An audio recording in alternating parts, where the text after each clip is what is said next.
Hello, and welcome to the Full Circle Podcast, your source for insights into the science and art of endurance sports training and racing. I'm your host, Coach Laura Henry. Today is Coach Tip Tuesday. January and February can be rough months for endurance athletes, though I'd make the case that January does seem to be the worst of the two.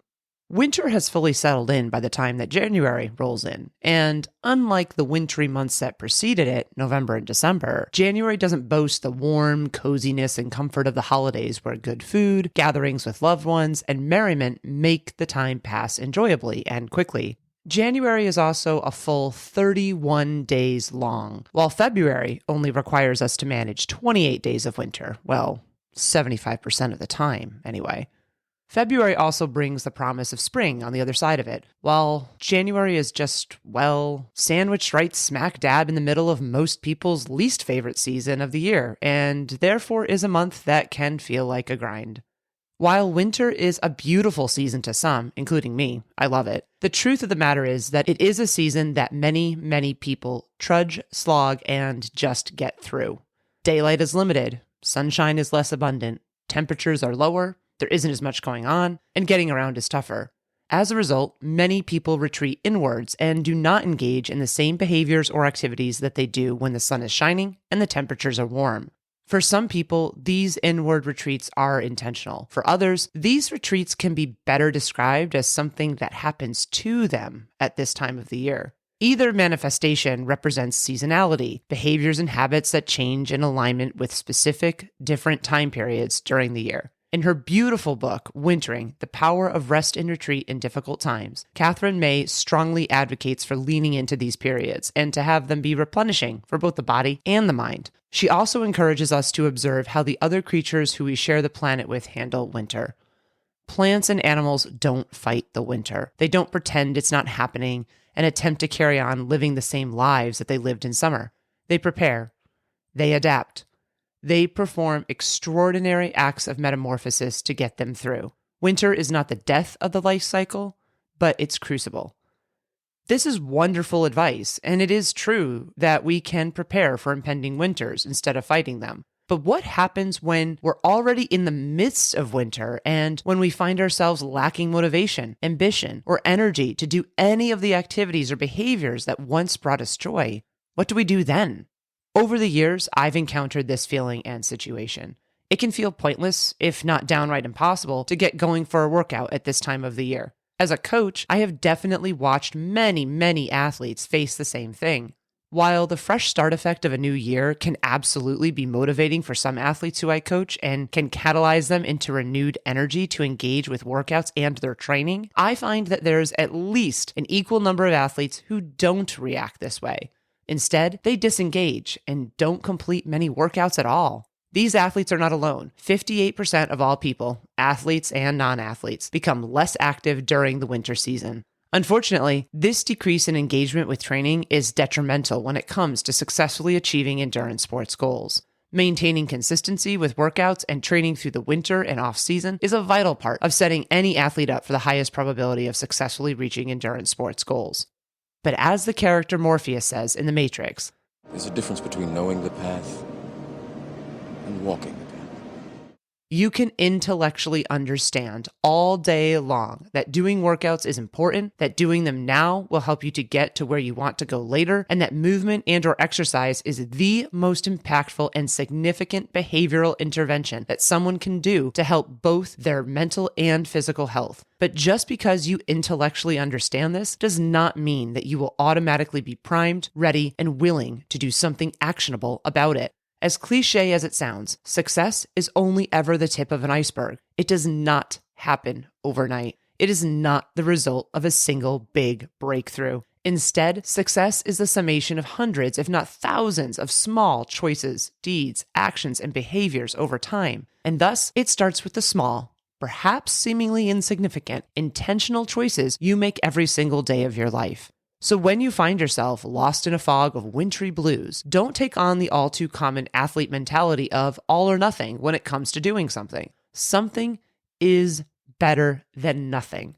Take inspiration from the other creatures and plants on the planet that perform acts of metamorphosis, aka changes or transformations, to get through the winter, and seek to start your own metamorphosis. Instead of seeing workouts and training as all or nothing, seek to transform your mindset and to start instead with small ideas and behaviors. Does the idea of a workout seem entirely too much? Choose something else that can help build toward getting back to workouts and to the longer-term goals that you've set for yourself, such as stretching or doing light yoga for 5 to 10 minutes a day, preparing a meal with leftovers that you can have throughout the week, or aiming to consume a sufficient amount of hydration in a day. Does the idea of workouts seem unexciting to you? Perhaps consider trying something new and completely different from your endurance sport of choice, such as snowshoeing, indoor rock climbing, a group fitness class at the gym, strength training, or Pilates.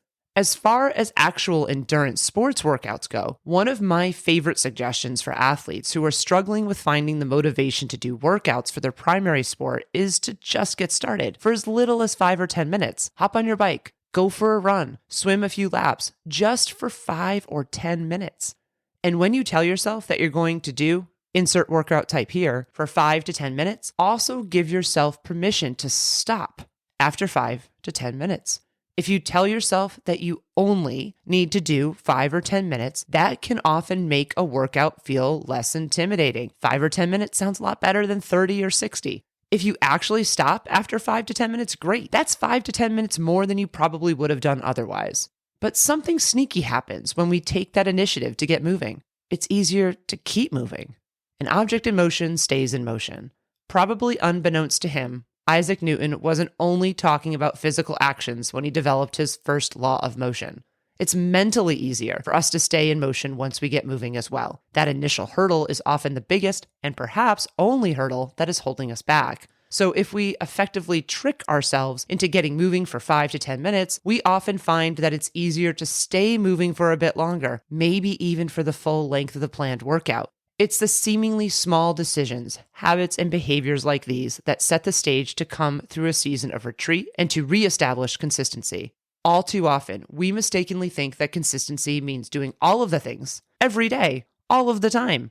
But that's not what consistency is. Consistency is showing up, some days more than others, a majority of the time. And consistency doesn't have a set volume or quantity. Consistency can look like stretching for 10 minutes a day, 3 days a week, or it can look like doing hour-long workouts 6 days a week.